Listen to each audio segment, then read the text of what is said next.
is the first person to arrive into the studio. Welcome, speech analyst, and good evening to you. Good evening, IP, and good evening to our dear viewers. Thank you very much for for those nice introductory words. I'm humbled, and it's a blessed week and Sunday to our dear viewers who join us. And I need to thank God for the gift of life that we have to come here every Sunday and digest national issues. Fantastic. Later on, we'll be joined by Ambassador Anthony Mukwita as the program, of course, begins. But allow me to unveil this special man, special gentleman on your screens. He comes in a different attire this evening. I don't know. I mean, I was with him on Saturday. I was with him on Friday, but on Sunday, I think we're not together. No, on Saturday we're not together. Yeah, so I don't know if he had gone to Ghana. I'm not sure, but he comes in with a fugu attire, which sparked debate in Zambian social media at the time when John Mahama was in the country. But here is John Mahama Jr., perhaps. His name is Pastor Kennedy Mambwe. PK, welcome and good evening to you. Good evening, IP, and good evening to our esteemed dear viewers. Yes, I'm donning a fugu from the lovely sister country of Ghana. We are importing, traditional and culture, as it were, from that wonderful nation. I think there is some good relationship between Zambia and Ghana, and Ghana, our shared history. Yeah. But you must also know that the Ghanaians were here recently. Correct. And they came to exhibit this attire. Yes. Yeah, but this particular one, I was gifted by a colleague of mine. Okay. Wow. He could be watching us from Ghana. His name is George Sapong. He's the executive director of the Ghanaian Media Commission. I see. So when we were hosting the African Media Councils, I didn't expect it. I saw him walking up to me with a parcel and gave it to me. He said, with love from Ghana. Wow. I said, oh, I'm grateful. And I told him, my brother, to show appreciation, I'm going to wear it. I'm going to wear it live on Sunday on air. Live on air. So, right. George, thank you. I'm wearing the Ghanaian fugu. Fantastic. Thank you so much. All right, let's get into the conversation, gentlemen. This evening, there's a lot on our menu that has to be looked at. Of course, talking about politics. Remember, they say politics defines everything. If you stand on the terraces away from political issues, then you are standing away from governance, because even the food we eat sometimes can be political in our homes. Your wife will tell you, I want to cook this, and the husband says, no, I want to eat this. That's politics always. That's on a lighter note now. But let's get into the main conversation. We'll look at what happened last week. We start with the arrest of Tonse Alliance president Honorable Brian Munduwire. Was arrested by the Zambia police. Of course, the interrogation started from the airport, and later on, there were a lot of stories that emerged along the way as to why he was being interrogated. But surprise, surprise, the Zambia police decided to change the charge and gave him that of a cyber crime offense. We begin from there, gentlemen. But for now, let's just see a bit of some highlights coming from Brian Munduwire, and up to the time when he was released, what was the message from BM8, as it were.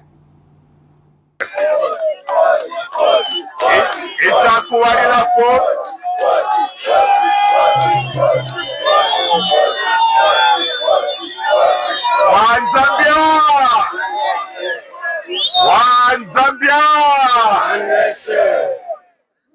I will start by acknowledging the presence of Tonse Alliance members,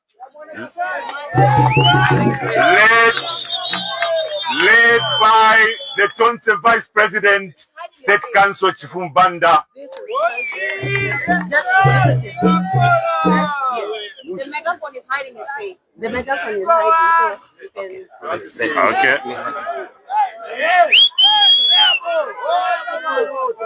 Members of Tonse Alliance, Bonse Mkwai, na Mitasha, Natasha, ifilonganino fyonse, imisepela, vana mayo, ukubikila pofe na mutinta pamakasa, na Mitasha.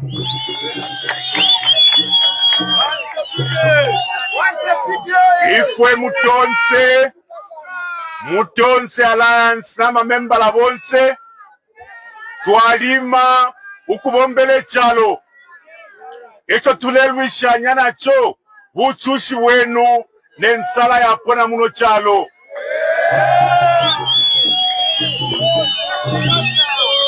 ififile chitika fyonse fintu efe twapo kuishiba ba president akainde ichilema naba nabo balandile abachitamu aba opposition muno mu Zambia.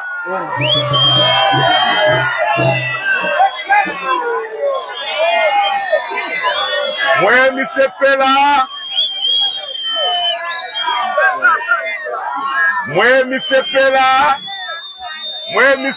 na bana mayo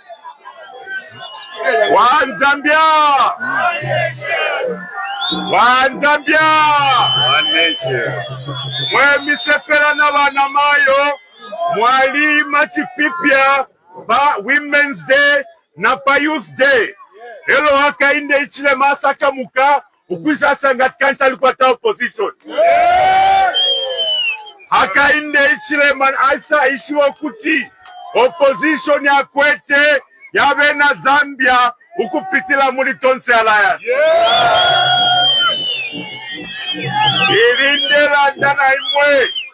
ilindela ndana imwe twalipoka kasebo eche chalie babantu bakwe wa Zambia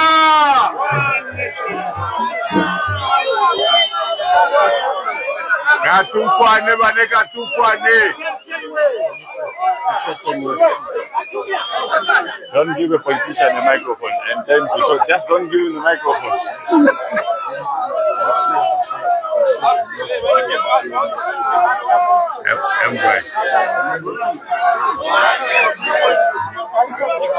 At night, I want to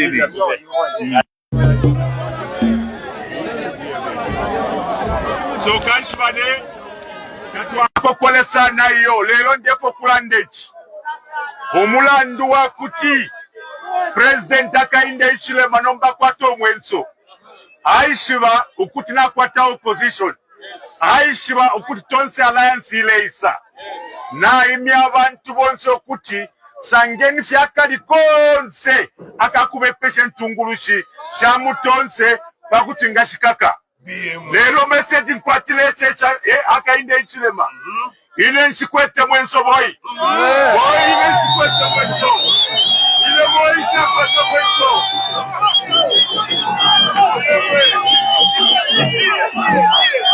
Right, thank you so much. That's Honorable Brian Munduwile, the Tonse Alliance president, who was arrested by the Zambia police at Twin Palm Police in that regards. I will start with the Fugu man, the Fugu exhibitor in PK. PK, let's begin from there. Yeah, I mean, I think last week was very eventful. Thursday night was eventful and highly politically charged. To learn that Tonse Alliance presidential candidate Honorable Brian Munduwile was due to fly out of the country with some of his closest allies, only to be stopped at the KK International Airport. At that point, they couldn't tell him why he could not fly out. We understand that he was detained in the VIP lounge for quite a number of hours, I think stretching up to maybe 4 hours. And he was subjected to some interrogations. And no one was told what exactly the interrogation was all about. The police moved him from the Kenneth Kaunda International Airport to the Ibex police station on Twin Palm Road, and it was there that a number of cadres, supporters, sympathizers, lawyers began to gather to offer solidarity and support. As at 11 p.m., he still had not been charged anything. Much later, we heard from some of his collaborators, some of his supporters, some of his peers and colleagues and lawyers, why he was detained and the interrogations that followed. We got some intel that he was interrogated about certain people he had been in touch with, allegedly. Some of the phone calls he has had to engage in with certain individuals, and they wanted to find out from him their relationship that he might have had with those, individuals. But some of these individuals are public figures. Correct. They are traditional leaders like Mwata Kazembe. In fact, Honorable Mundubile, one of his closest aides, is a fellow member of parliament in the name of Honorable Kapampi, Kawaso. He's a member of parliament for Kawambwa. And that is the terrain for Mwata. So you can't associate with the son of a Mwata and not know the Mwata. So there were all those names that were flying around. Council George Chisanga spoke to the media about them. Honorable Binwe Ompundu spoke to the media about those names that were being mentioned in the interrogation. But as you said, interestingly, in the morning of Friday, we saw a new charge that was slapped on him by the investigative agencies, and that was to do with cyber crimes connected to what they call a Munyaule page. Now, this has raised a lot of questions, because that is a matter for which they had warned him and cautioned him about. In between the warning and caution, he had traveled out of the country peacefully, and he was never stopped. So why did the police wait until when he wanted to travel out for them to come and resurrect a charge of, is it 2023, 2024? Correct. 2 years later. And treat it as an emergency? And treat it as an emergency, that he cannot travel. But you know his residence, you know that he goes to parliament. Why did you have to wait until he's about to fly out to stop him, and only to resurrect the charge of a long time? No call out was No call out was issued. You know. So surprisingly, you'll find that certain blogs begin to blow this out of the context within which it was reported. But you see, when you are not part of the story, you do not know the source of the information. So to begin to insinuate things, you can actually land yourself in trouble. So for us as a media house, we stand by the story that we published on the page. We believe in the credibility of the sources of that piece of information, and we would like to leave it at that, because we will now rely on the fresh charge that has been slapped on Honorable Brian Munduwile, and wait for the due process to take its course. Its course, and also, just to add on to what PK you have said, remember that whatever we might have shared, we were on site, so people should understand that we do investigate stories before we publish them. So we are not a Kantemba. We are a TV station and with a reputable, brand out there. So always trust on us. We shall give you nothing but the truth, and we shall always stand by what we give you. But of course, like Pika has mentioned, what is at hand right now is that the Zambia police, they charged Brian Mundubile with a cyber crime act which he purportedly committed.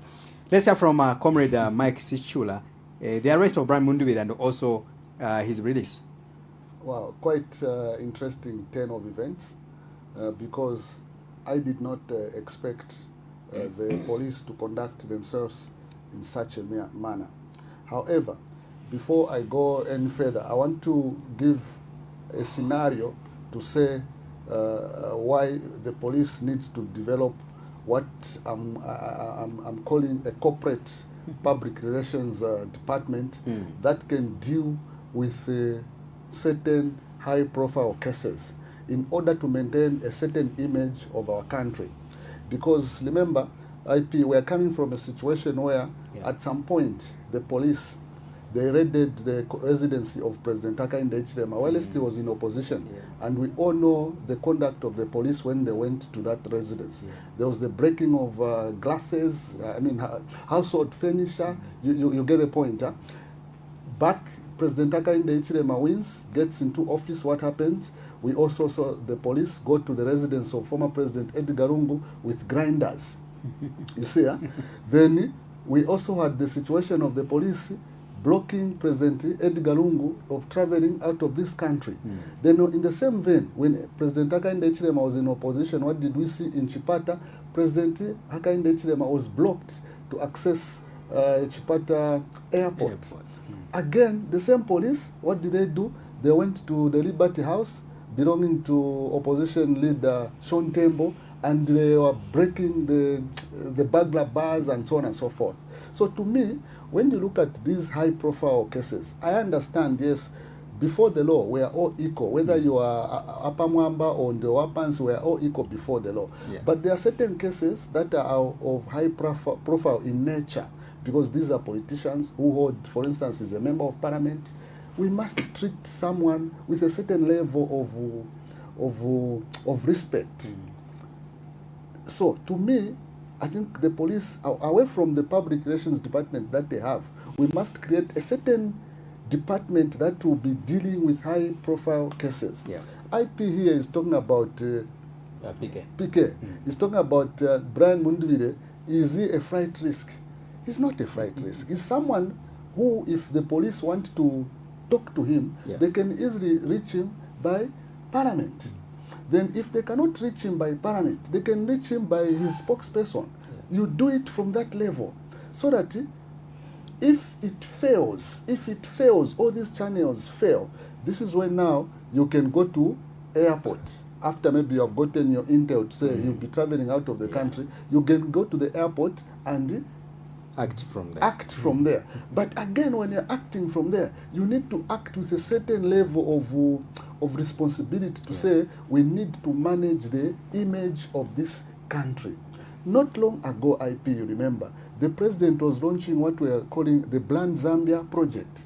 This is a project that wants to create a good image of Zambia. Now imagine foreign media houses or foreigners who might have been passing through KK International Airport, coming and going, they see a lot of people, like a commotion kind of a thing. I think it doesn't create a good image of our country. So to me, I think the police need to work in such a direction, because it is going to help them in as much as they want to effect an arrest of someone, but the image of this country should be held in high esteem, unlike the current state of affairs.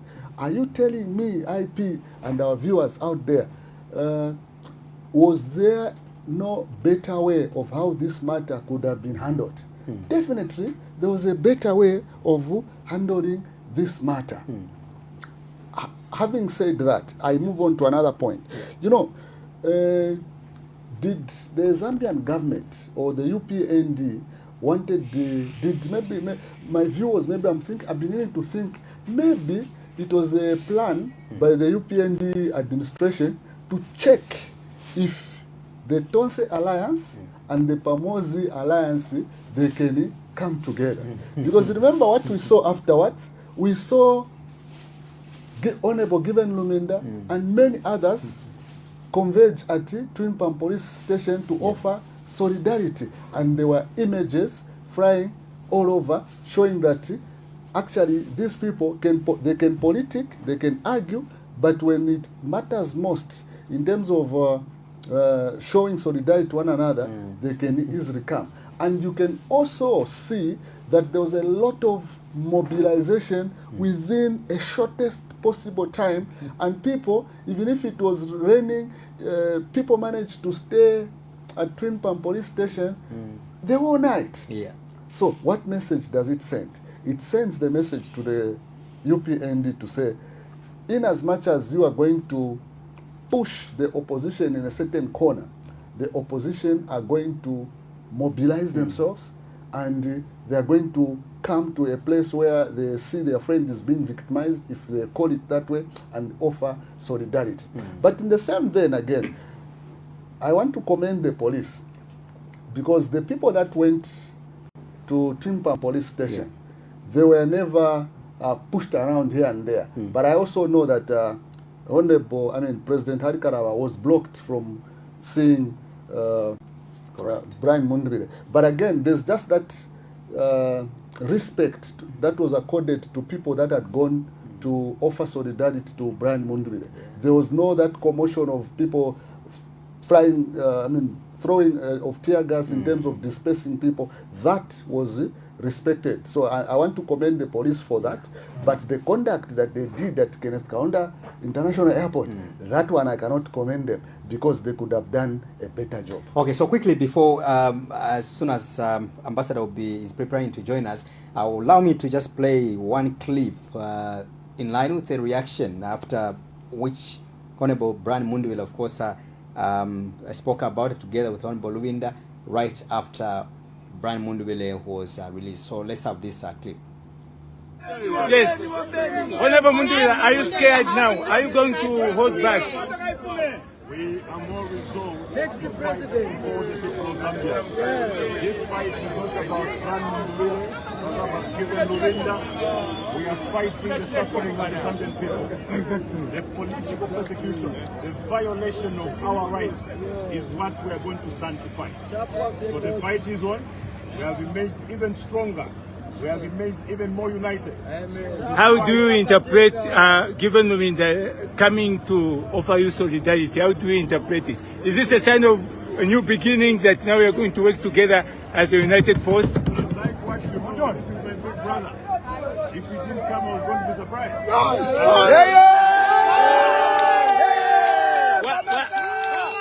Mr. Luwinda, President Luwinda, what's your word of advice to Honorable Brian Mundwile as he walks on this tough road? We said to him, welcome to the club. Twin Palm Police Station, Woodlands Police Station, Chilenje Police Station. That everybody else must go the same route. And we are ready. I have said time and again to all opposition leaders that you must always wear Bombasa, you must always have boots,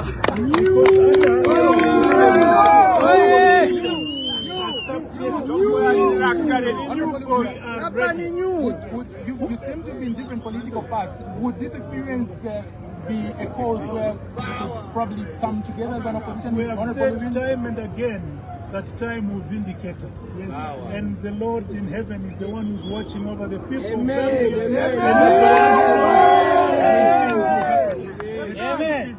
Is that the opposition is forming government this year.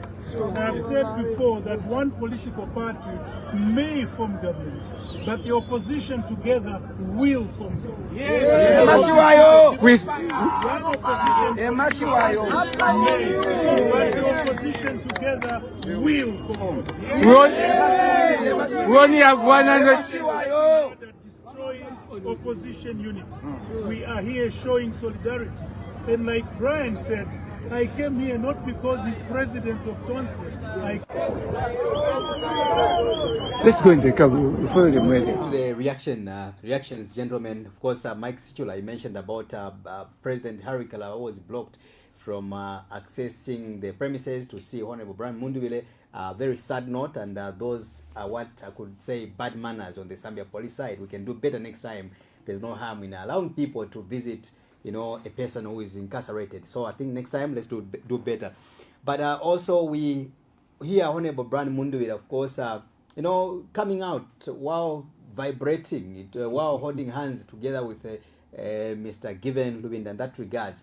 Pike, we were on site when this incident was happening on Thursday night, and what was quite unique, maybe for the sake of the viewers to understand, is that the Zambia police really took time for them to decide. The whole of Thursday evening, the Zambia police could not decide what charge to give to Brian Mundubile until the following day. Now, if it was a matter which had already been, which was already pending, he was warned and cautioned. The question is, why did they delay? Why taking so much time for them to charge him? And why allow him to go even sleep in the police cells? I think let's be blunt on these issues, on those lines. You're right, IP. I mean, it was a very high political stake story that you and I, plus many other journalists from different media houses, braved the night and found ourselves on location. But you see, as a journalist, when you're observing, you're not just observing the people who are there. You're observing what is not being said. How's the mood? The mood and what the... How peaceful the environment is. And what the mood, what kind of a story the mood is telling. Yeah. For instance, there was, at the time that we arrived on location in the night, there were very few police officers. Correct. And most of them had retreated into some offices, leaving the accused alone in a room, surrounded by his supporters, his sympathizers, his colleagues from parliament, lawyers, and I saw Ambassador Anton Mukwita there much later as well.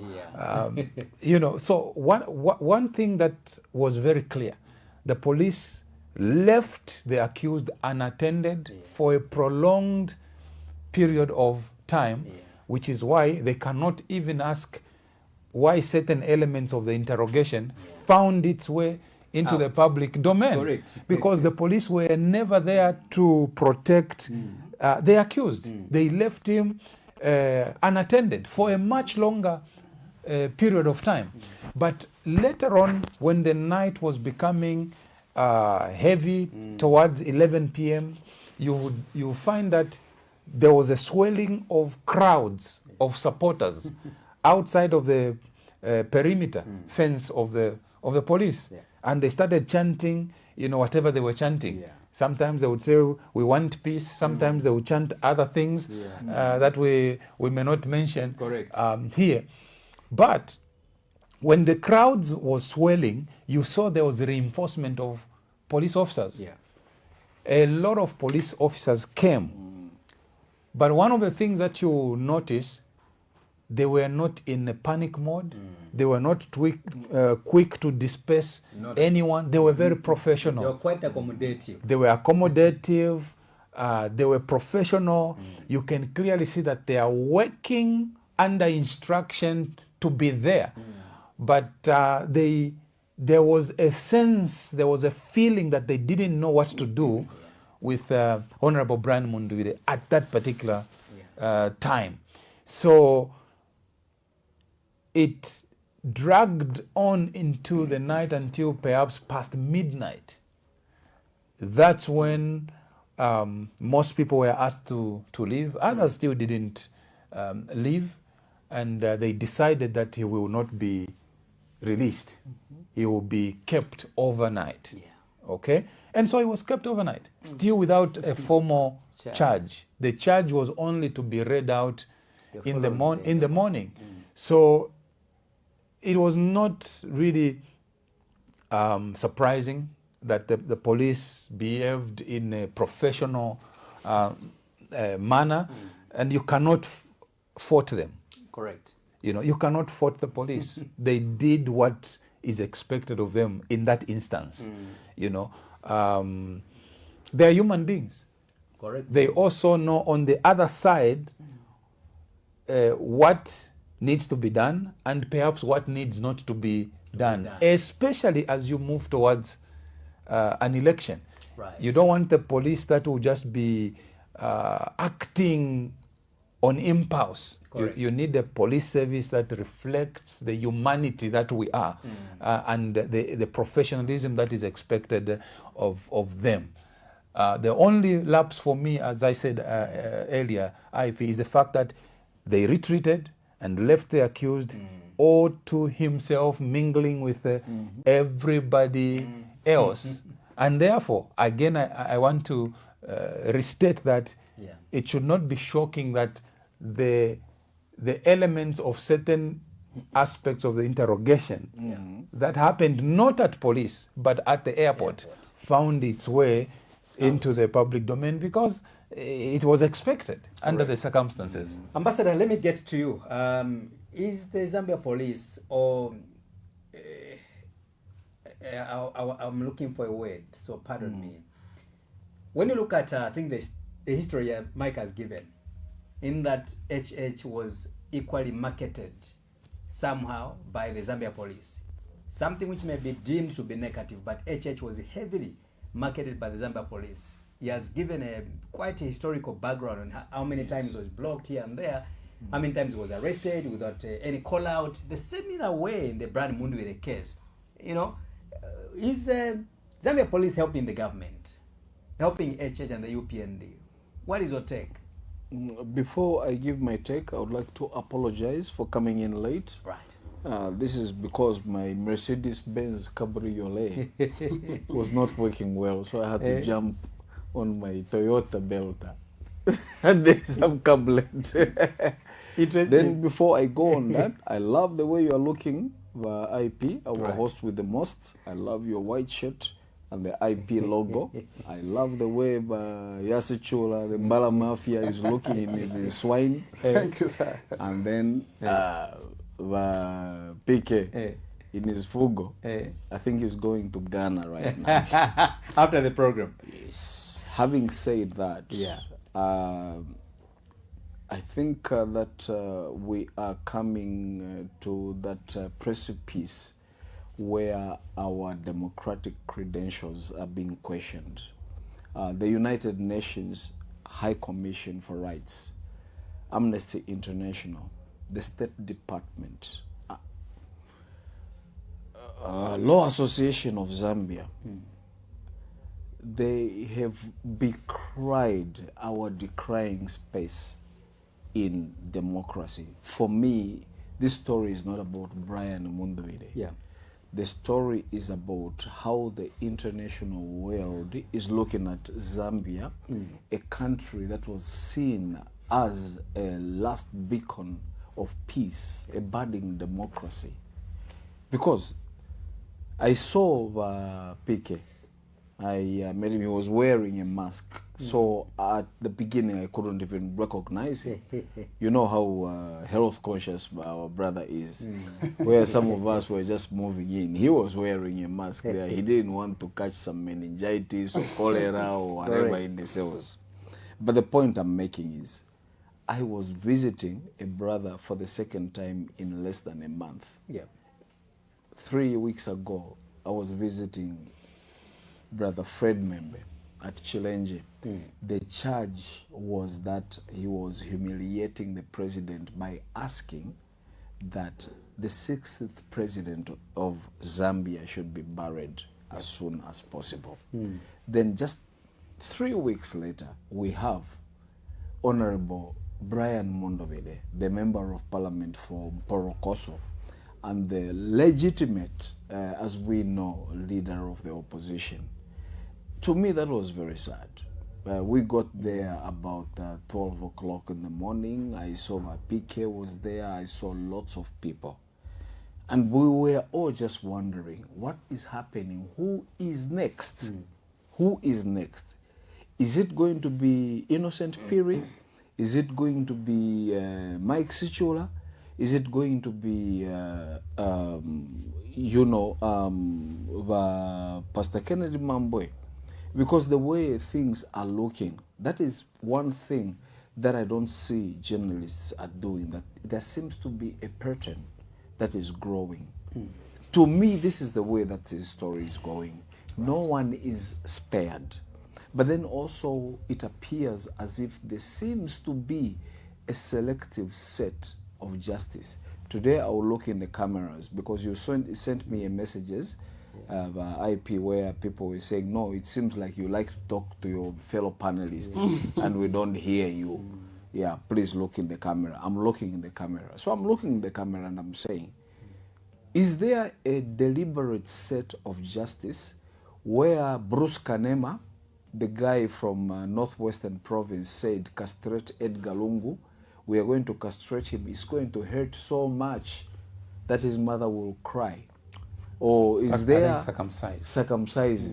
We say, oh, okay, circumcise. Yeah. We're going to circumcise Edgar Lungu. This is a person who is older than him. We're going to circumcise Edgar Lungu. It's going to hurt more than it hurt when his mother was giving birth to him. And then another guy says, the Archbishop, the Reverend Archbishop, Dr. Alec Banda, is a Satanist and Lucifer. They have not been caught. I hope you can give me a bit of leeway in order to just set this context. Right. So the reason I am saying this is because there is cyber crimes that have been slapped on Honorable Brian Mundubile. So how come the person who called the Archbishop a Satanist has never been arrested, never gotten a call out? How come that Bruce Kanema chap who called for the circumcision of the 6th president of Zambia has never been caught?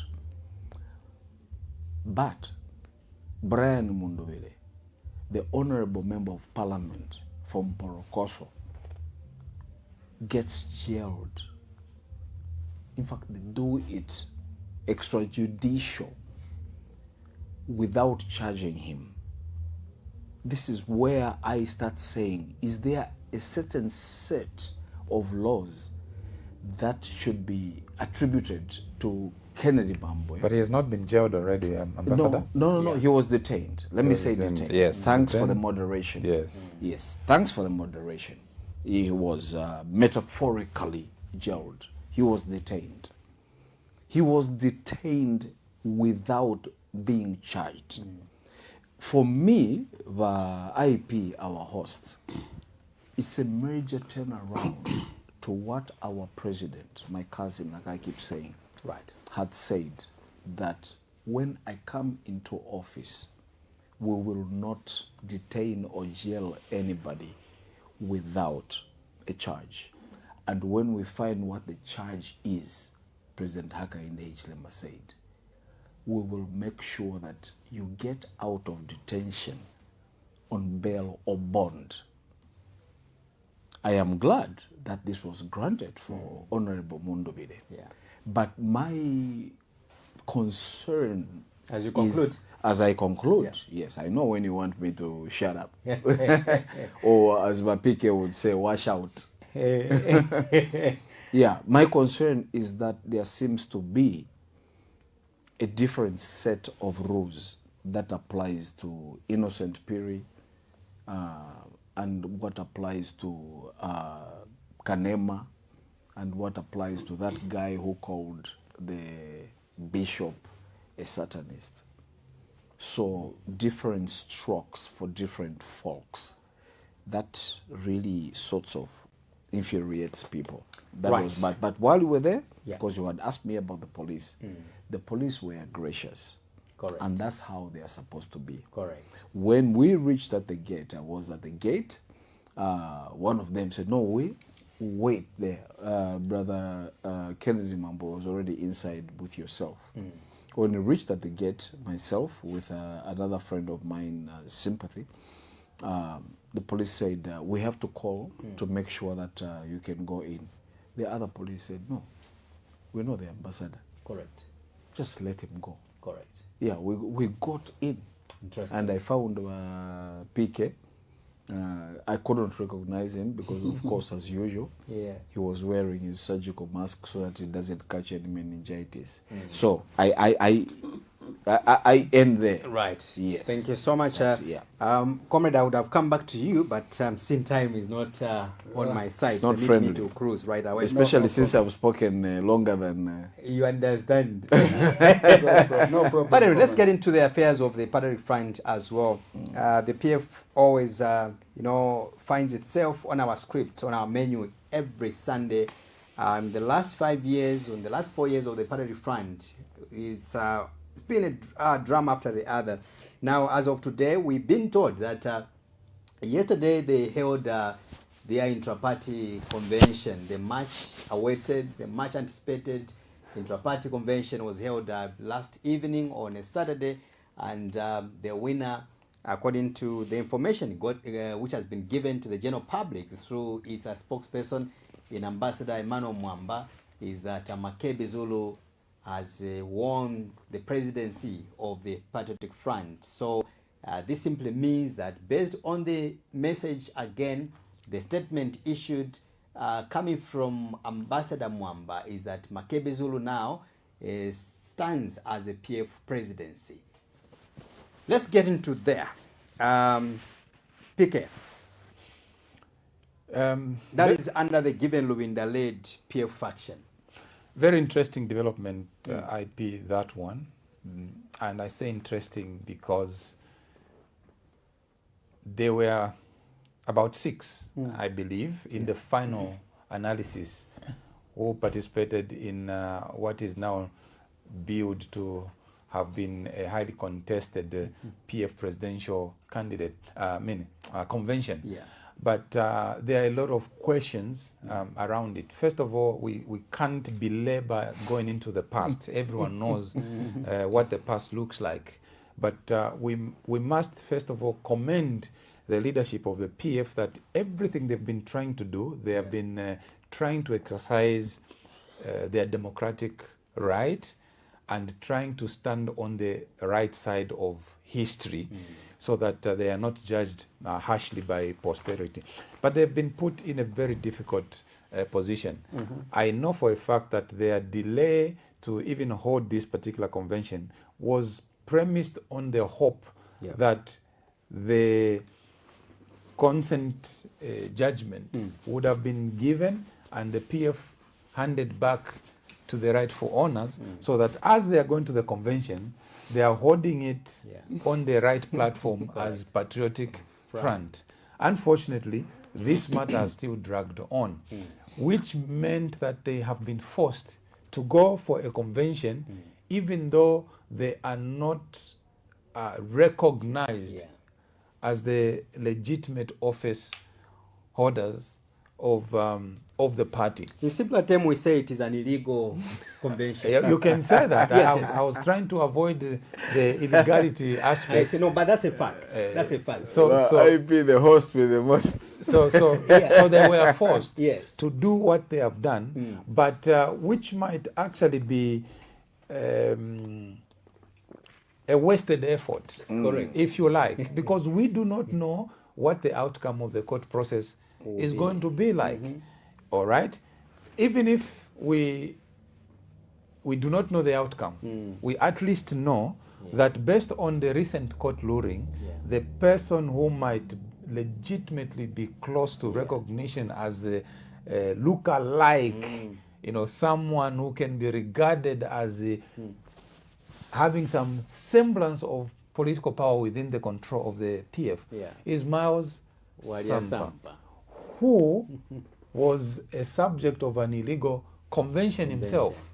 But the recent court ruling ruled that he had the legitimacy to expel Morgan Ngona. Morgan Ngona, so it sort of rendered him as a legitimate figure to be called president of PF. Unfortunately, in this context of the convention we are discussing, he stayed away. Correct. And he said on his page that he would rather wait for the final court ruling. What does that tell you? It tells you that if the person who might be ruled as the legitimate president has stayed away, then you go ahead and have a convention. It follows, therefore, that if the ruling might go the Mao Sampa route, it invalidates the convention that was held yesterday. It means now the legitimate president in Mao Sampa would have to call for a fresh convention. So you wonder what the PF was really trying to achieve in going ahead to hold this convention, later on even announce who the winner is. And we know from what we have been reading, there are people who are close to what happened who have said, look, previously, the PF would have a convention of not less than 6,000 delegates. Yeah. In this, according to the votes that have been published, there was about 370 something delegates that constituted the full electoral college. Although we have seen Ambassador Emmanuel Mwamba, who is the spokesperson, has disputed that and has said, no, that was just a fraction of the electoral college. So can you publish the full electoral college? Exactly. How many delegates were there? I'll give you an example, for instance. Citizens First. Yeah. President Hari Kalaba held a hybrid conference, physically and virtually. But each province, well organized. Each district or each province had not less than 500. I covered that convention. You covered that You convention. know, there is something quite organizational about Hari Kalaba, eh? Yes. So the way he carries himself and he does his things in order and stuff, In total, they had, Citizens First had over 8,000 delegates, even though it was both virtual and physical. But the total number of delegates published at the end and participated. Yes. In fact, they even involved the electoral registrar of society. They was briefed and invited to monitor, an observer, and they monitored and said this was a very legitimate, process. So to hear that the former ruling party may have had less than 1,000, if we were to be modest, electoral college, raises a lot of questions about the process that Dr. Lawrence Mwelwa has actually raised, the process and the legitimacy of what may have come out. But look, our job is to analyze. But if Council Makebi Zulu deserves congratulations, please receive your flowers. Council, receive your congratulatory.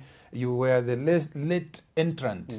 There was the acting president for a long time. There was the veterans of Chimbakambwidi. There were the Mondes, the Chitaruchirufias, who could have overrun Makebi Zulu. But he's a late entrant. He came out with the numbers that he came, which speaks to his personal popularity at his level. And we congratulate him for that. But we needed to still speak to the broader picture of what was happening. Interesting. Let's hear from Comrade Mike Sichula. I personally, I'll be honest with you, I don't come on TV to massage people's egos. And I'll be blunt to make mention that whatever was happening yesterday, it was illegal. Because, and let me qualify this for people not to get sick. There's a court injunction, there's a court order, which has ordered the PF or instructed the PF not to hold, not to conduct themselves using the PF brand. So how can educated men and women, seasoned politicians, gather in such a manner for that convention? But again, something unique, gentlemen, you may not have looked at it. If you look at, there's no statement, official statement coming from the PF Secretariat. Except in the from, name of Emmanuel. No, forget about Ambassador Emmanuel. Okay, but for me, they have got a secretariat which is being managed by Mao Sampa, who is, bubbling right now on social media. And when you read critically and cleverly mouth Sampa's statement. It tells you that the convention which was held yesterday, there was no convention. Read critically what Mao Sampa has written. I hope the director can flash that on the screen. But also the council, Celestine Mkandila, he has not issued a statement. You know why? He's a lawyer. So smartly, he doesn't want, maybe, that is me trying to assume though, he doesn't want to entangle himself and his law practice into the illegalities which happened yesterday. Because the procedure should have been that he should have issued a statement now. Ladies and gentlemen, or countrymen and women, we held a convention yesterday, and the ultimate winner is Makebi Zulu. And that is quiet. Do you think that is by accident? No, he's sharp. The young man is sharp. He knows what he's doing. He's a lawyer. Anyway, that is me trying to take on something. Trying to tell Yasi Chula what to say. So Yasi Chula, let me put a disclaimer. Don't say what I'm saying. Do not say what I'm saying. Okay. But for me, I believe that whatever happened yesterday was illegal. Believe me. Okay. Yeah. Now, let me thank you very much for IP for that preamble. But my view in terms of how I look at this issue is historical. I want to give a background to our viewers, because the UPND, when they came into office, they promised Zambians a better way of doing things, not only in government, but even in the way they were going to treat the opposition.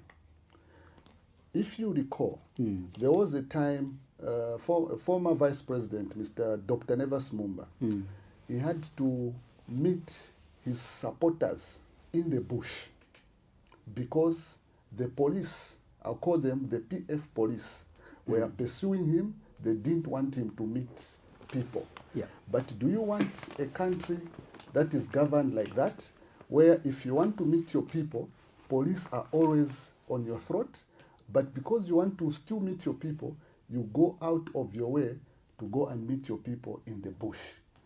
Certainly, you don't need such a situation. And if our viewers, again, you recall, there was a time musicians, the like of Michael Zulu, B-Flow, and I think Wezi. And that Rastaman who is now a permanent secretary, what's his name? Yes, Pilato. Pilato, they wanted to... They wanted to... He doesn't sing anymore, eh? He does. He does? He does, but not full time. But it okay. does. I'm sorry for interjecting. It is well. It is My so, apologies. It was a question. So they wanted to protest. I've just forgotten why they wanted to protest. But police, the PF police, were pursuing them. But in order to run away from the PF police, what did they do? They went into some bush somewhere, covered, and they took videos of themselves, and these videos were later published. Yeah. The UPND at that particular time, they condemned the behavior of the police and the PF. Fast forward to 2026. Why? Yes, I know you have called it illegal, but there's a reason why the police and the PF have conducted themselves in this manner. Have committed an illegality. In this manner. Yes. PK here spoke about, he didn't want to go into the details of why the PF have reached this stage, because I think the Zambian people know what has been happening to the PF. And also, last week I think we spoke about the confusion that keeps on confusing us. We did speak to that. So the PF reached this position because, and now I'm calling them the UPND police, have been pursuing the PF not to hold their convention. All the systems of government, talk about Chavinga, who is in an alliance, he has publicly said that if the PF are going to hold whatever thing they're calling convention or whatever, they will be arrested. Yeah. And time is running out for the PF. They had to do something away from the media, away from the police. So in a country that you say must be a democratic country where people should go and meet, so long they have informed the police, I don't think the PF were going to meet in a secret. I don't think this is what the UPND promised the Zambian people. I've given you two scenarios which the UPND, when they were in opposition, especially President Hakainde Hichilema, condemned, because you cannot have a political party wanting to meet their members. You are pursuing them until they meet in the bush. So the picture that I've given the viewers is the UPND performing better than the PF in terms of freedom of association and freedom of assembly. Yeah. The PF were forced to go into a secret, because even today, I don't know where they held their convention. Was it held in Zambia or was it held in maybe in a bush? We don't know. But I think even the PF members themselves and their supporters, they deserve to know where this convention was held. Because in a country that you call a democratic state, where rules and laws are supposed to be respected, the PF were not supposed to be forced to hold their convention in a secret. They were supposed to hold their convention in a public place. Police were supposed to be there to provide law and order. So if you are going to tell me that the UPND is performing better, I don't think the UPND is performing better based on the two examples that I've given you. Then lastly, this convention, though illegal in your own terms, IP, is coming at a time when there's a human rights report on Zambia that has categorized the brutal way of how the UPND has been governing the nation in terms of freedom of speech, freedom of association, and so on and so forth. Now, that report is there, cataloging a lot of injustices or a lot of bad things. Let me say a lot of bad things. A lot of bad things, right? Now, let's add the recent development of Brian Mundibire, a political party being denied an opportunity to hold a free convention because police are pursuing them. I don't think these are records you want to add to a human rights report that has catalogued a lot of bad things happening in this country. Right. Excuse me. Ambassador, I'll give you 2 minutes as well. You can have your say regarding... I will actually just get 1 minute of your time, IP, because you know when intelligent people like Pastor Kennedy Mambwe and the speech analyst have spoken, it's really hard to try and speak more on that. Right. Yeah, at the expense of sounding monotonous. Right. I would just like to repeat what I said on the analysis last Sunday evening, when I said that maybe the guy who needs a feather on his cape, a pat on his back, is the Mporokoso member of Parliament, Honorable Brian Mundovini, who saw that this thing called the Patriotic Front ain't going nowhere. And he said, I'm not going to be part of this noise anymore. I will think with other like-minded people so that we can ensure that we get on the ballot, because it appears clear that there is a hidden hand of God in ensuring that PF will not be on the ballot paper. And I will also like to pat myself on the back when Pastor Kennedy Mambwe said, I know Ambassador is usually right on these issues, and I'm right again, thanks to the pastor, that this PF issue ain't going nowhere. Yes, it's time to come together the way I saw Honorable Given Lubinda, Honorable Makebi, and others come through to the Ibex police station. I think that is the solution. One little yes, you know, all this other stuff, I really don't have the wisdom to discuss it, really. Right.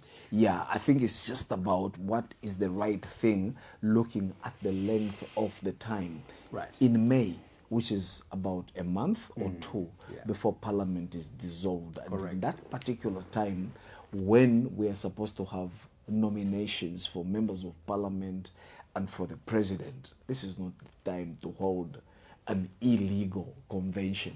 I mean, who is that? You have that guy, that chap, what do you call him? Chabinga.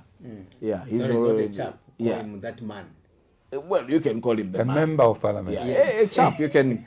Yeah, that chap who is a member of parliament. No. Yeah. I want to, just for the sake of this interview, Oh, call him well, a man. but you can say chap is not an insult. Yeah, You but, can check it on. Yeah, Okay, we'll check that later man. on, just for the sake of this. Correct. If you insist. Thank you, Ambassador. That man who is a chap. No. No one deserves to be called a chap. Indeed. Just call him a man, then you proceed. All right. Yeah. So I am saying he has already said he owns the patriotic front until Jesus comes. And there is Miles, you were saying in your preamble, Yeah. Honorable Miles Sampa, who said, I've heard that there is a convention going on. Exactly. You were referring to his post Yeah. on his official Facebook page. So you see, it appears like the left hand doesn't know what the right hand is doing. It's happening. And I actually don't want to even discuss this matter. That's tiring. why I called it Manyengwe. Let's hear from PK. I'll Indeed. grab a minute from you, then PK. No, you can get my other minutes. Okay. Yeah. PK, your closing. It's just my little closing remark Right. on this matter, so we move to the next story. Yeah. I'll give two analogies quickly. I used to catch fish with my grandfather when I was a boy I see. in Chinsali. There is what is called the Chambeshi Plains, you know Chambeshi River? Yes. So when it is full, the water now goes into the plains, and with it, the fish leaves the river Right. into the plains. And in the plains, it will do the eggs, Right. and the eggs will hatch, and there will be a lot of fish in the plains, about knee height. Okay. So we would dig a little canal, Right. and in the canal, the size of this, we would put what we call a fishing basket. I think this will sound better if you say it in Bemba from Chesali. Can you explain it to us? Don't worry, I'm coming Nale there. Sabi, Never fiash. You are taking away my 1 minute. Proceed, PK. I want to hear the landing. So we would put the fishing basket there against the current. Right. So the fish will be happy swimming in the current, knowing that it's going wherever it has to go, not knowing that it has actually already entered the fishing. The trap. Okay? And we would tie at the end of this basket, we call it umono. Most people who understand it remember. The fishing basket is called umono. So the fish would be thinking it's swimming. Oh no, but both the big and the young, The small fish, ones, yeah. they will just be now there. We'll go home, sleep, and in the morning, go and you lift the fish. There is the basket. There is so much fish. My God. Which will take and go and fry and eat and sell. I have used that analogy to say this. The PF by now should have known that where they are swimming, actually, they are swimming into a trap. And unfortunately, they have been so caught up in this trap that they are ready for a frying pan. Whoever designed this confusion in PF, The architect. the architect knew that there is a Remember you market for mentioned the this architect. fish. There is a market for this And fish. the fish will not see no matter what. The fish will not see until it has been eaten. And I didn't expect the PF to be so blinded by ego and accompanied by arrogance. and sometimes. arrogance Yeah. that they can't see that they are swimming into a fishing trap. Oh my God. And my last Now I see your story. Yeah? my last little sense around this is when you hear that the bridge on this road, we're talking about the road on the Copper Belt that collapsed. Eh? Yes. When you hear that a bridge has collapsed, they construct what they call a bypass, so that you can move from this end to your intended destination. You can bypass the bridge. You can bypass the bridge and still go to your destination. To have the PF be on this side of a collapsed political bridge and still hope that they will reach a destination without allowing themselves to, arise to this possibility of a bypass. And they still hope that come August 2026, 13th August 2026. Yes. 5 months from now. They will reach their destination. Yes. It is such a fallacy. They're daydreaming and they are running out of time. I recommend the bypass, and the bypasses are many for them to reach the destination. There is a bridge that has collapsed in front of them. They cannot insist to drive across this river. It is impossible. It will not happen. They will die. They will die as fish in that trap, or they will be on this side of, they will be saying, oh, you've seen they are celebrating across the river on August 13. We should have been the ones celebrating. Sembendise. The bridge has collapsed. You refuse to do a bypass. Wow, that was quite deep, though. That was quite deep indeed. I didn't know. Anyway, that's why he's a pastor, you know. But I didn't. I mean, it was like Jesus telling a parable, you know. Oh, yes, exactly. Exactly.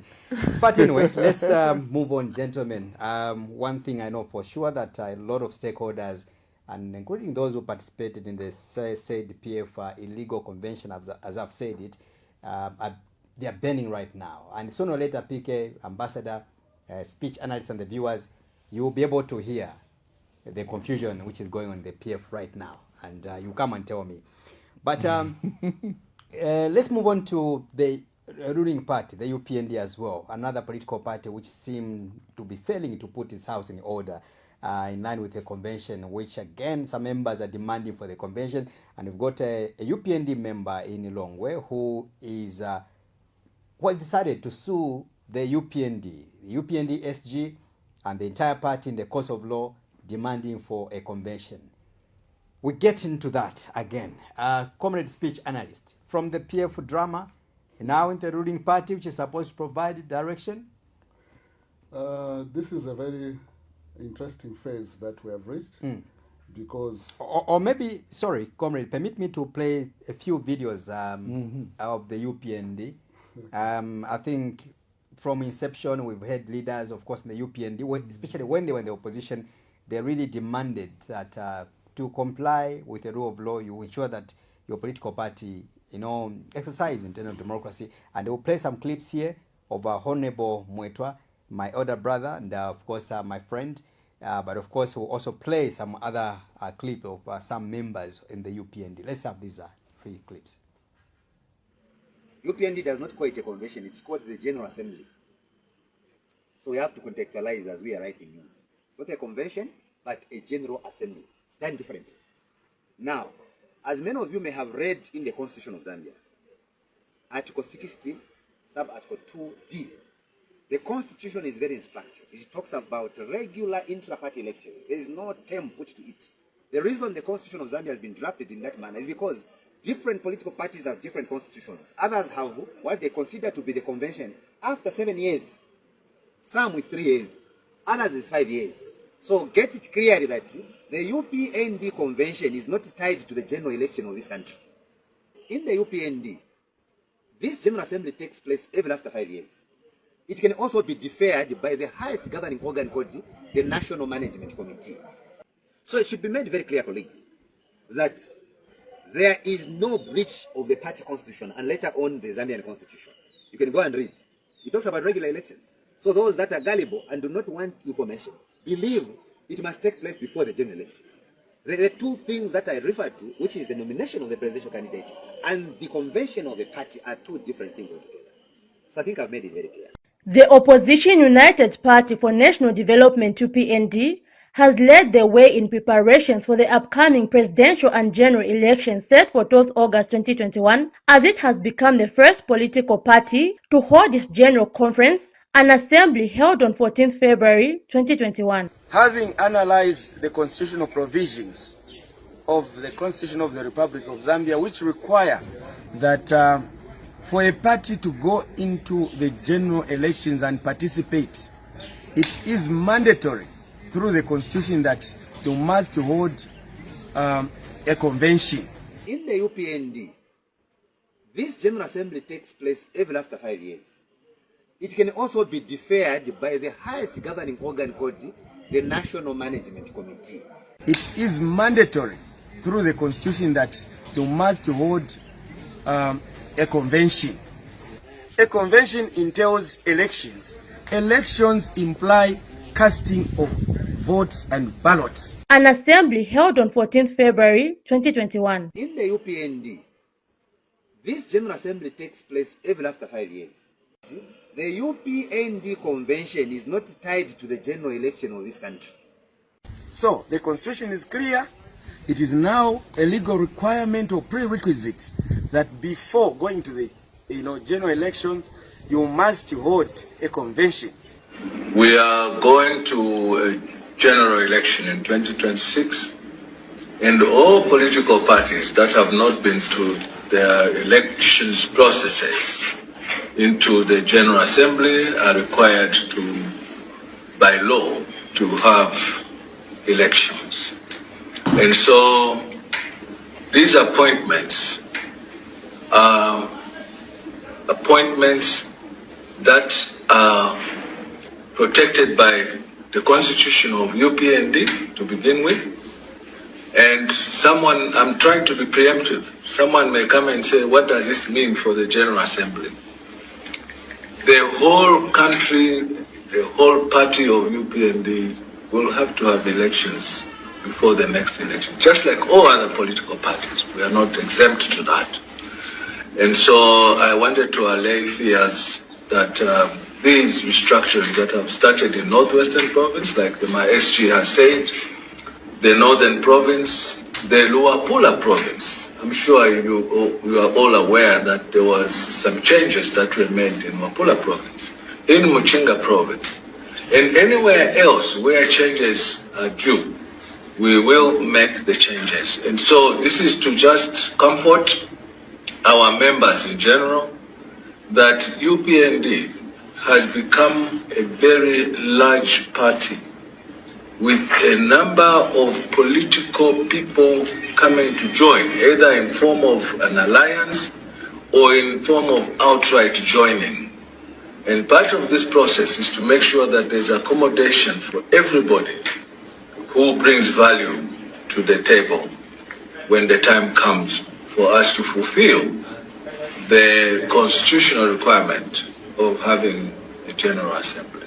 I'll quote, Mr. Speaker, Article 60 of our Constitution, what it says, and we shall see which parties are abrogating the Constitution and which one are obeying the Constitution.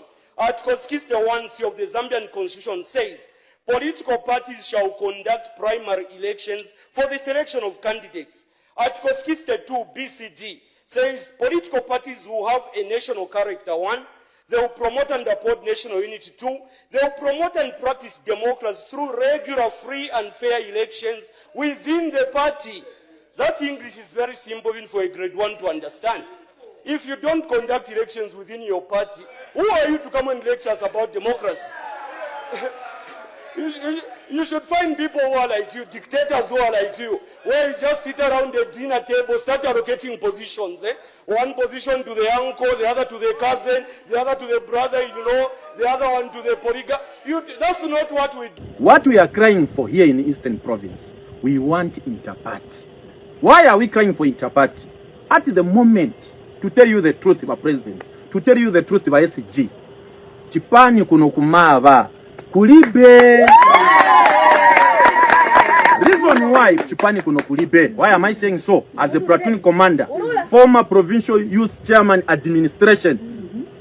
When you impose leaders to people, just know that now vajabantu amene musogolera sibazakondwera na imwe. That's why Chipani kuno kumava chamba kuenda pansi. But me as a die-hard wa UPND, isetinari kumenyera ufuru kuti uoneke imwe ba president munkale ku state house, imwe ba SG munkale hapo pamene muli. It was our effort. No wonder why I was nicknamed as the platoon commander Eastern Province. So chini babangako kuti Chipani sichienda bwino. Now what we want for president TVSSN, we want interparty so that people they can choose their own leaders. It's not good.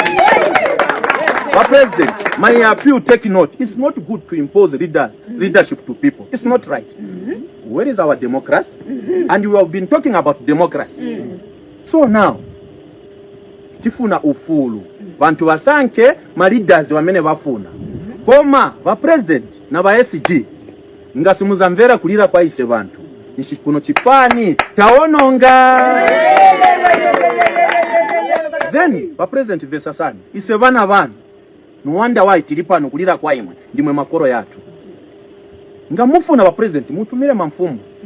Bazami uzani, chipani kuno kumava, munasoko neza pamene munachita impose ma leadership. All right, beautiful. Begin from there. Yeah, it's interesting to, you referred to the video of Honorable Mwetwa. Yeah. And from the video that you have shared with us and our viewers there, it is clear Mr. Mwetwa was busy encouraging his enemies to prepare for war in 2026. And this war is about making sure that your arsenals are put in order. Yeah. And one of the arsenals that opposition political parties needed to have, according to Mr. Mwetwa, in that video, was that political parties should hold their conventions before 2026. Yes. And he also concluded by saying that even the UPND are not exempted from holding a convention before the 2026 general elections. Well, I think by the time Mr. Mwetwa was speaking to the media, he thought 2026 was afar off. But 2026 August is just 5 months from now. And as we have been taught by a patriotic Zambian in the name of Mr. Longwe, the UPND term of office for President Hakainde Hichilema and all the, what do they call them, management? Yeah. The National Management Committee. National Management Committee members, their term of office expired last month in February. So they need to go for a convention so that they elect new office bearers. Now, the issue that we have in Zambia, we always speak about a one-party state.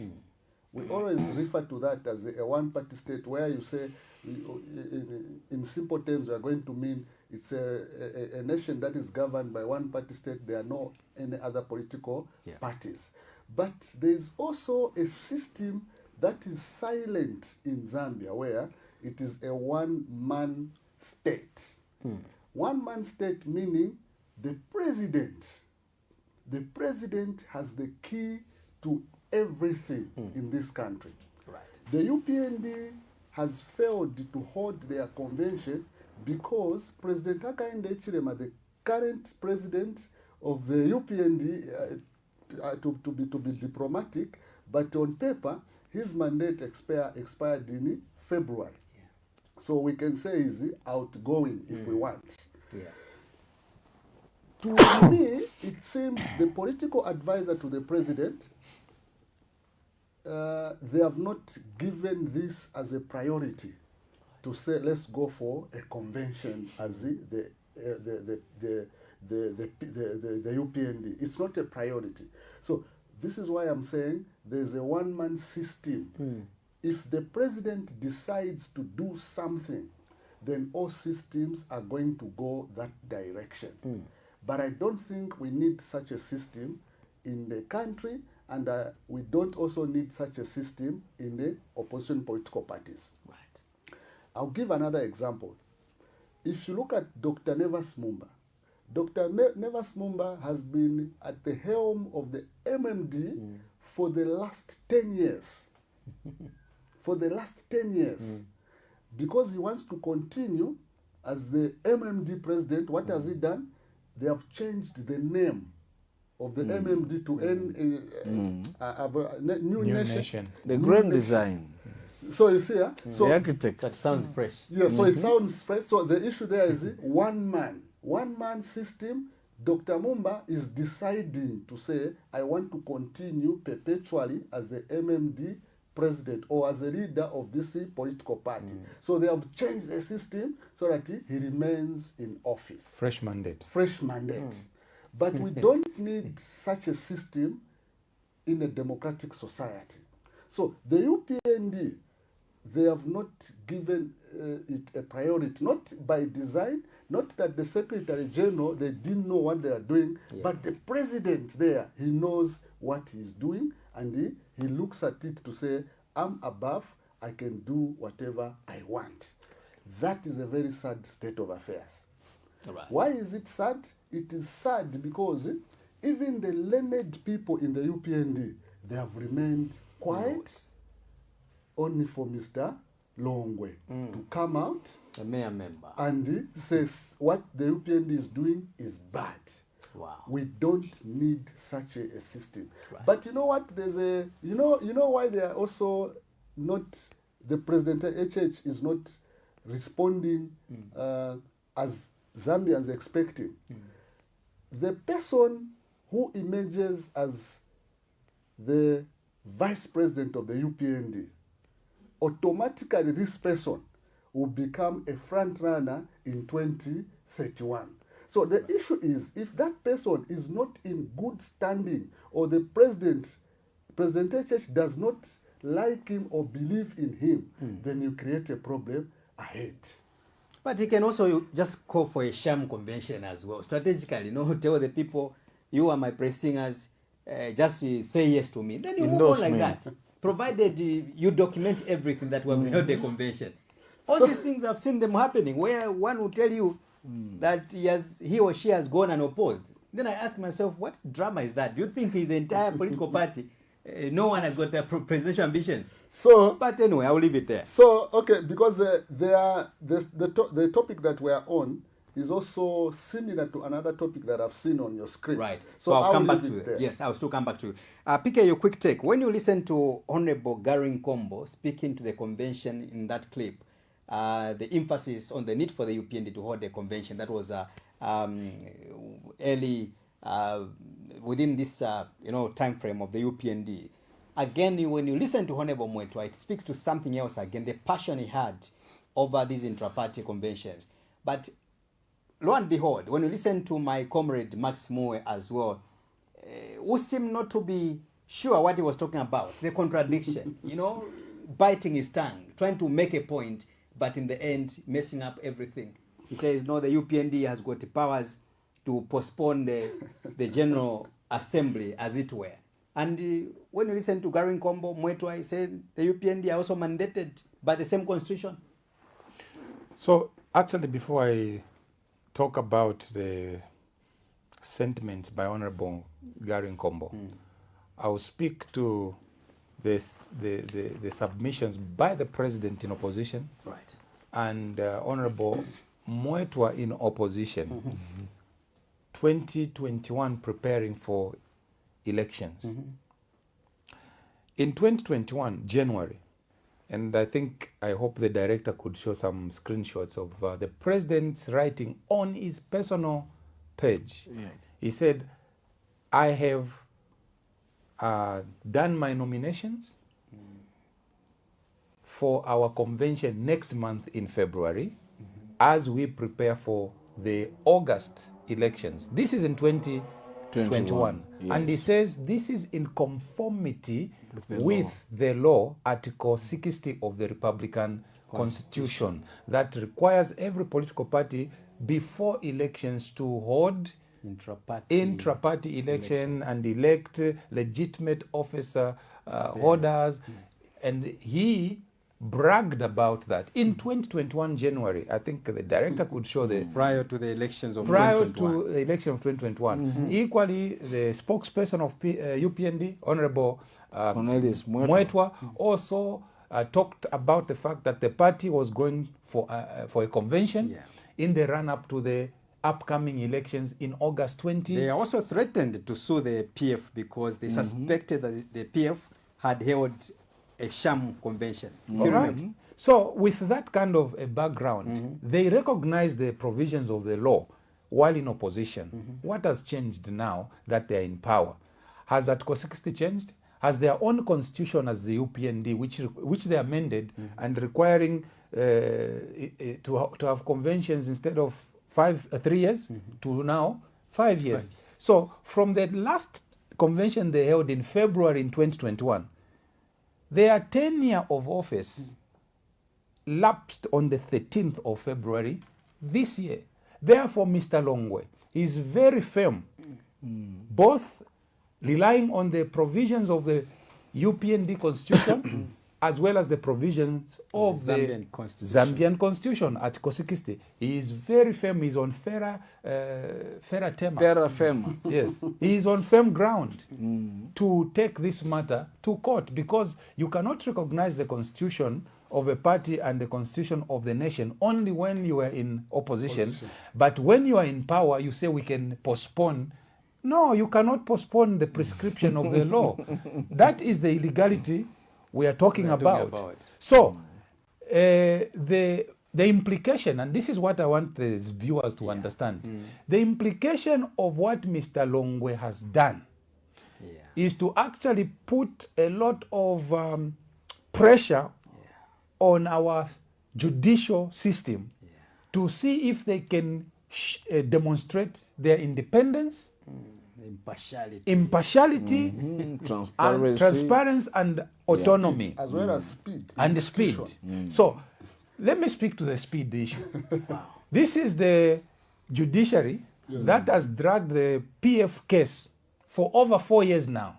They've never brought it to a successful conclusion. Want an attorney general's now you have a party that is in power with 2 months to nominations, and they've been sued. How fast is the judiciary going to adjudicate on a matter that affects the ruling party that they've not applied the same speed on a matter that affects a former ruling party?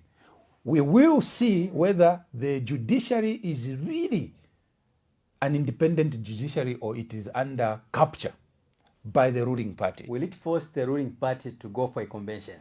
But even when it forces the ruling party to go for a convention, there is a problem there, IP. The people who are supposed to go to a convention as the electoral college are not there because they were supposed to have been elected so that they can now form a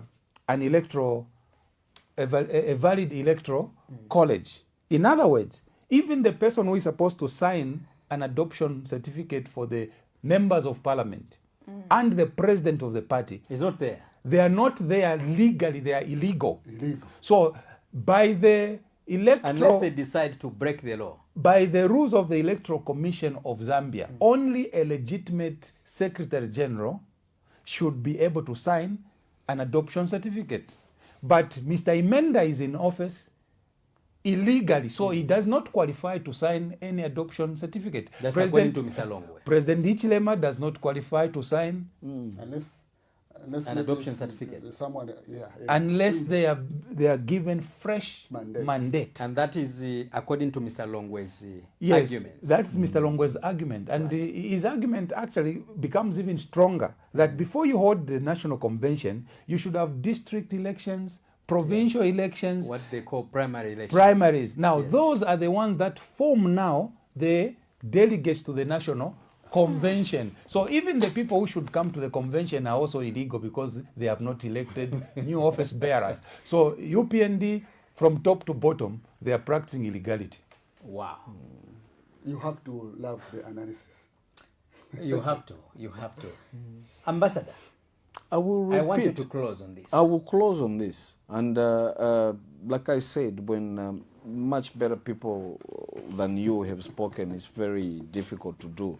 So I will repeat what I said last Sunday evening, that from the Bible quote, that to those whom God has given plenty, much is also required from them. And then I will say that, power corrupts and absolute power corrupts absolutely. What's good for the goose must be good for the gander. So the standards are much higher for the ruling UPND in office, in ensuring that there is governance, there is transparency, and there is no corruption in the governance of all things compared to whether it's with the Patriotic Front or with the FDD or with the Tonsi Alliance. So all I am asking, you know, is I'm actually disappointed. Brother Cornelius Mwetwa, a friend of mine and my neighbor, we live on the same street. You know, he said that the people who are calling for a convention, I read the story. He said they are goons. They are goons. Yes, you know, I mean, hired goons or guns and that kind of thing. I just want Brother Cornelius. No, I should be, because myself, PK, Yasichula, the Mbala Mafia there, and yourself, we are saying that we expect higher standards from the ruling party than we expect from anybody else. Lead by example. Yes, you should lead by example. And you know what the pastor did here, IP? He gave us a road back into history, pre-2021, August 12, where the current government was saying you have to do this, you have to walk this lane. But now it appears they don't want to walk abandoned that path. Yes, what is happening? You know, it just appears that there seems to be an asymmetrical way in which things are moving. For instance, they said when we come in, we shall reduce the price of mealie meal from 100 kwacha to 50 kwacha, but it went up to 350 kwacha. 400 kwacha. They said we are going to move the prices of petrol from 50 kwacha to 17 kwacha. Now we have it at about 70. It just appears that everything that they say would be happening. I know we are talking about a convention, but I just want to ask, Brother Cornelius, you are the chief spokesperson of the government. You are the minister of information. Or are you the minister of misinformation? You know, you are the minister of information. And I trust you a lot. You are both a lawyer and a teacher, but you don't seem to be getting your game right. And the police officer, you know, or maybe we should use your language. We have to calibrate. We have to perambulate, you know, and when we do the metamorphosis. That's you speaking as a cousin? That is me speaking as a cousin to a cousin who speaks these big words which mean nothing. You know, totally nothing. So I am challenging you, cousin. Come over and tell us whether you are going to have a convention or not. You called for it when you were in the opposition. Why are you calling the ones that are saying that you got to have a convention hired guns? Are you calibrating? Are you metamorphosizing? Come here and tell us what you are perambulating. You know? That is to say. No, that is to say. The ruling party. The ruling party. And I am speaking on behalf of the president and KBN TV. Liars. KBN TV. Are they here? They are liars. Come and call us liars in our face. No, why are you scared of holding a convention? Leave my best friend. That's what democracy. Leave my best friend. He's my cousin. I've known him for like what? 20, but here 30 years. Here you're on official duties. Here I'm on official duties. So I'm just metamorphosizing. For me, he's my older brother. And a very good friend of mine. All right, brother, thank you so much, Ambassador. Come here and tell us. Okay. You are looking right now. You know. We know you are watching. No, I you agree watch with us. you, Ambassador. I agree with you. Let's move on now.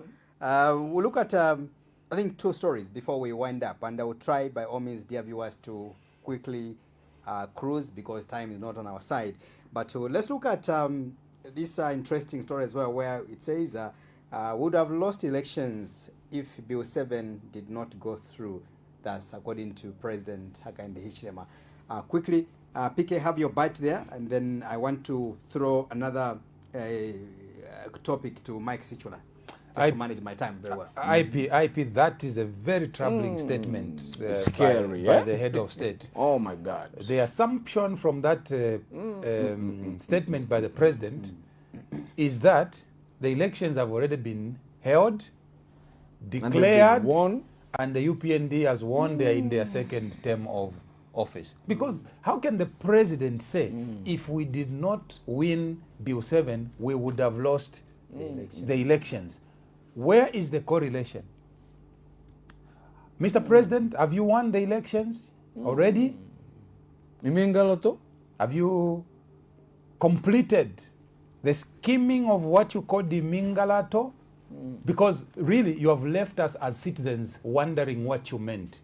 Maybe your spokesperson, specialist at State House may need to give clarity to what you meant when you said to the Zambian people that we would have lost the elections in 2026 if we had lost. And has he won already? Have you won the elections? Please educate us, because we are confused. We don't know what you meant. We don't know the veiled meaning of that statement. And it is very, very troubling. What do you mean, Mr. President? Can someone from your office explain what you meant?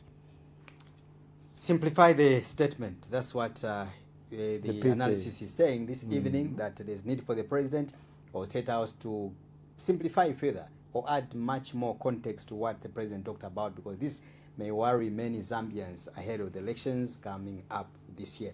Comrade Mike Sichula, I want you to comment on the declaration over the 24/7 economy for Zambia.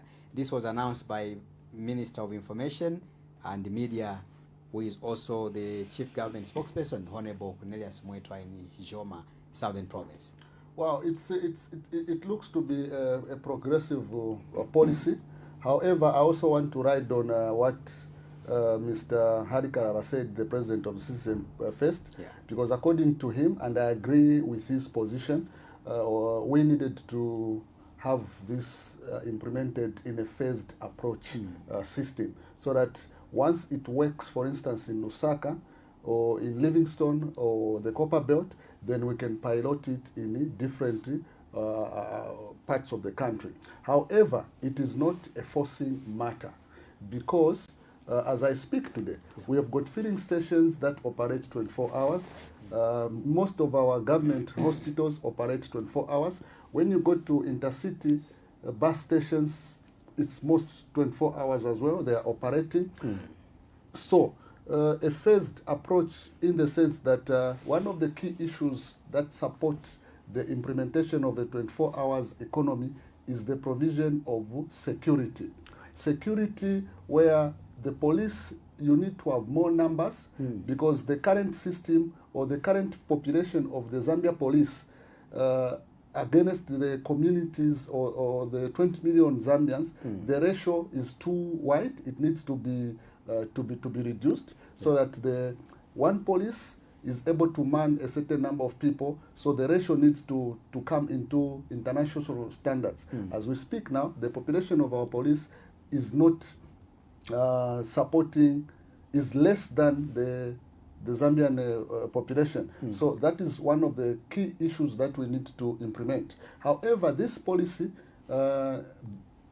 one of the interventions that will support this policy is the improved surveillance system that was already left in place by the PF administration. We now have what we call, it should be the National Call Center or the National Surveillance System.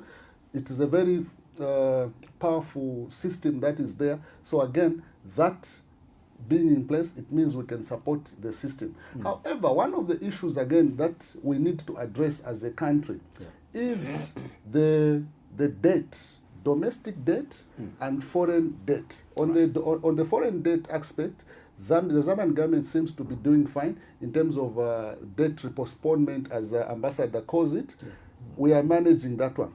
But there's one thing that we are not managing as a country, because for a 24 hours economy, you need a lot of money in the money should be in the circulation. This is why you are going to see people trade as long as they want to. But presently, we have a problem where the domestic debt or debt that the Zambian government is owing to local suppliers and contractors is too huge. We're talking about 12 billion.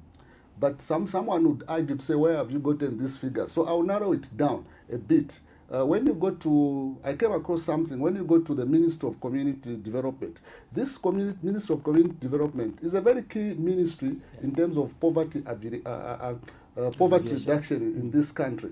But presently, there were suppliers that supplied agro inputs to the ministry. They supplied fertilizer, they supplied seeds, others supplied through the Ministry of Agriculture. These suppliers are the ones who have remained unpaid.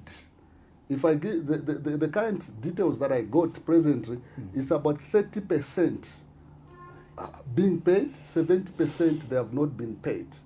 You, the other time, you spoke about a farmer who supplied maize to the FRA in 2024. He sold in 2025. He was paid in 2026. Now, these farmers got their money after struggling.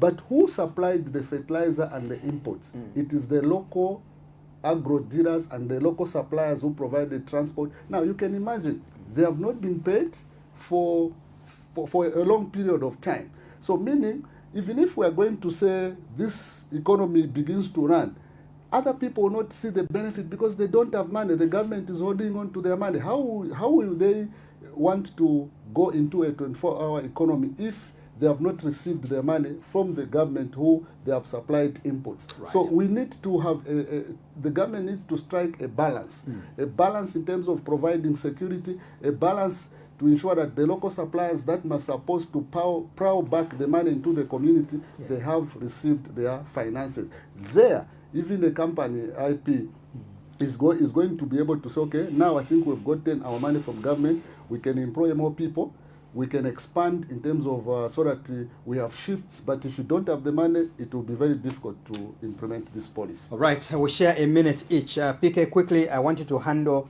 the killing or the killed woman in Kalumbila over claims or allegations of missing private parts. This is a second story on missing parts. I remember our PK wanted to talk about missing parts from Chingola last week. You know, I couldn't first figure it out when he was saying Chingola, let's talk. Yeah. Oh, I see. So until I went home, I was like, what's happening with the what's missing the story parts? Here?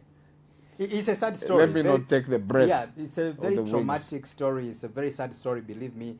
And I see the pastor likes this story. No, but I'll tell you one thing. Even me as a journalist, I mean, we have no option when it's such stories. These are human stories in the media. They're human interest. And when they come in, we have no option but to provide direction. No, I agree with you, especially when we have people in jail because they were supposed to be bewitching the president. I mean, we made it on BBC, but the president doesn't believe in witchcraft. And yet we have some people who came in to bewitch him. You know? It is such a story, right? Yeah. But, PK, something to worry about. No, this is something to worry about. First of all, yes, as you said, there was a story last week in Chingola where a man was beaten and arrested, taken to the police on allegations that when he touches your shoulder, then your sexual organs as a man, that's what they call it, the ujen, disappears. Biological organs disappear. Their beliefs. Now, what is interesting is that the Chingola story, when they inspected all three men who had claimed that they lost their ujen, there was evaporation.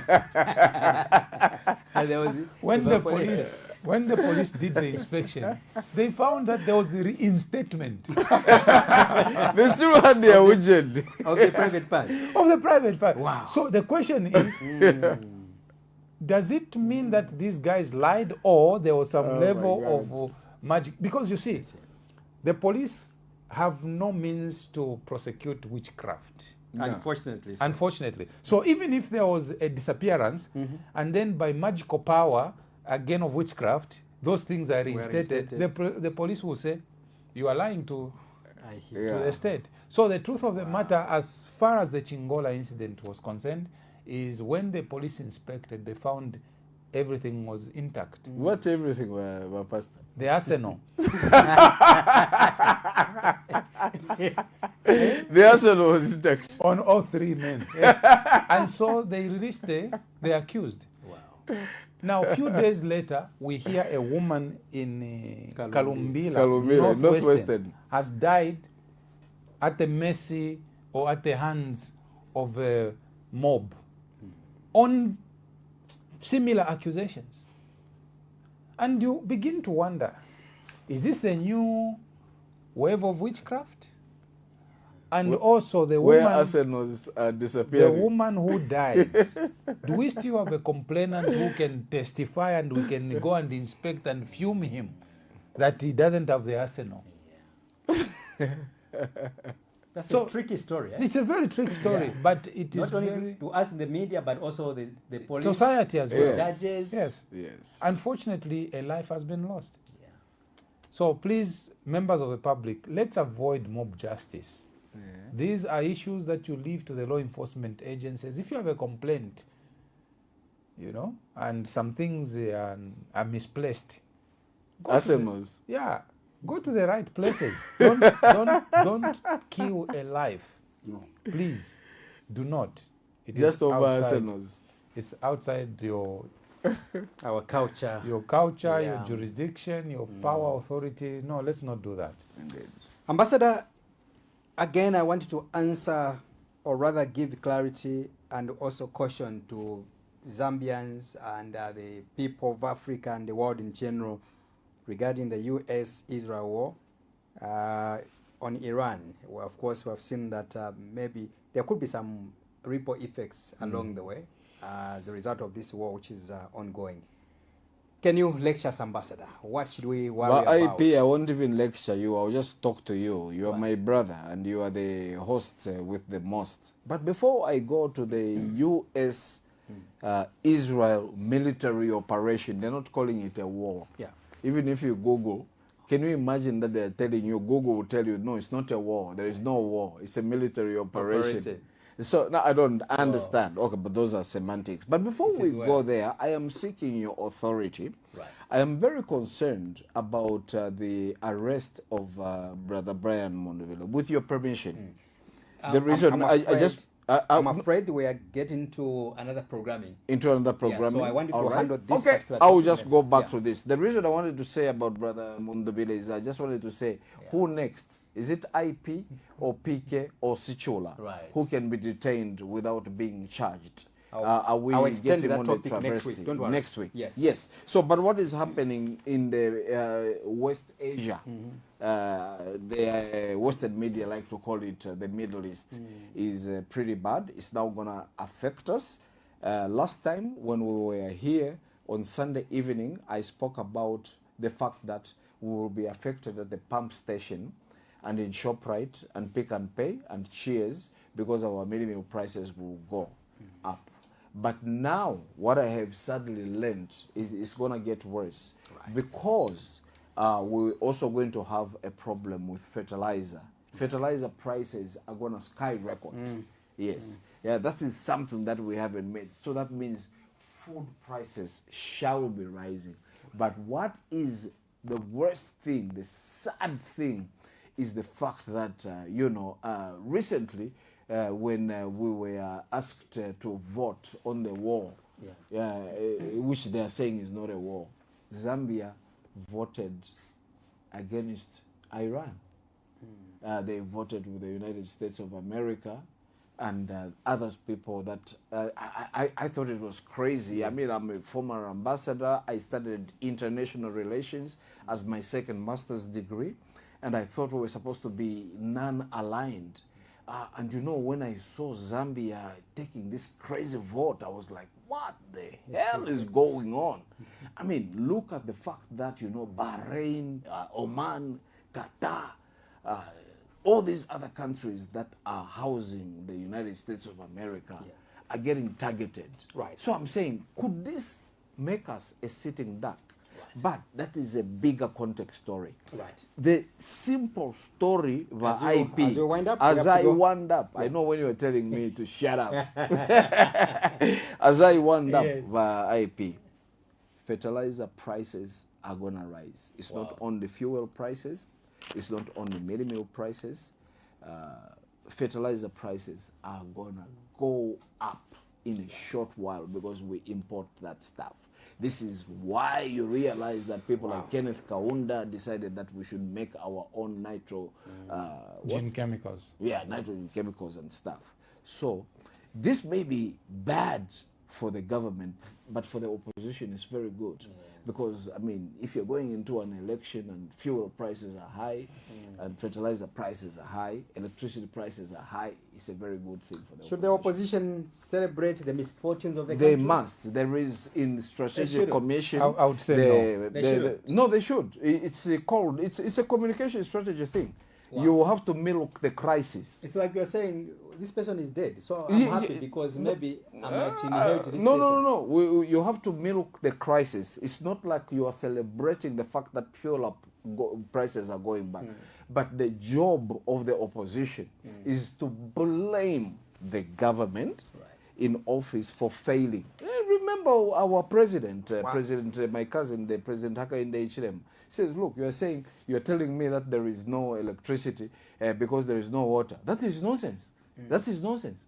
In Dubai, there's no drop of rain. He was celebrating that. Wow. There's no rain there. And yet they have electricity. Yes. So it's called, in communication strategy, it's called milking the crisis. Wow. Yeah, you milk the crisis. Thank you so much, Ambassador. For me, I would say never celebrate misfortunes of a country. Either you are in the opposition or ruling party, when there's a problem, we have to get worried, all of us as a nation. Checks and balances can be offered, but we must be objective where possible. Of course, objectivity is questionable again. There's no rain in Dubai. You know. Thank you so much, PK. Thank you so much, PK, for coming through. Thank you, IP, and good evening to our dear viewers. Thank you always for your feedback. Comrade Speech Analyst, thank you so much for coming through. Thank you, IP. And I also, just a small thing, something that I think as a church we need to be worried. Remember, we had gassing towards the elections. There was the issue of literal killing, people losing seats, private parts towards the elections. And now we have private parts. We have this case again coming, and it is originating from Chingola, and it is spreading. So there are two people that I'm calling upon. We have to call upon the church to pray fervently without ceasing. Then also the police using the past experiences of gassing and the removal of private parts, so that this one, we should arrest it and contain it. Have a blessed evening, our dear viewers. Thank you so much, Ambassador. Thank you so much as well. Thank you very much. You are ever so sharp, IP. When I grow up, I want to be just like you. Yeah. Allow me to also thank you, the viewers watching the program. We've come to the end of the analysis. Again, we'll be back next week on Sunday.